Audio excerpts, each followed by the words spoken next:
mga idol, wala na dito. Pupunta na naman. Lusan. Mapalitong kakilala ko lang dito sa buhat. Naman ako dahil gusto nila ipakita yung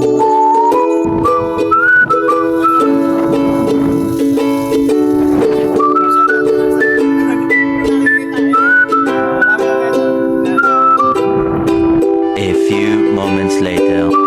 nakarating kami sa mga Lusan. Yan. Padaan kami sa Tunghawi. Meron mga nakatambay. Yan po mga kabali ko.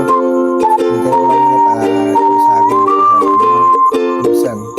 Masalat pa sa mga nakatambay yan mga pare ko. Gusto na lang mga pare ko yan.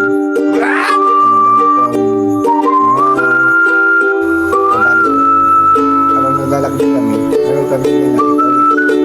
Bird shop pala dito.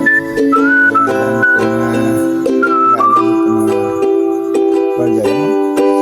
Pare ko ay ang aming nakikita dito ng babanta sa Lusan. Kasi kasama kasi iba siya mga katipupan niya. Punta pala kami pataas si Yan dahil sa pakipahan niya.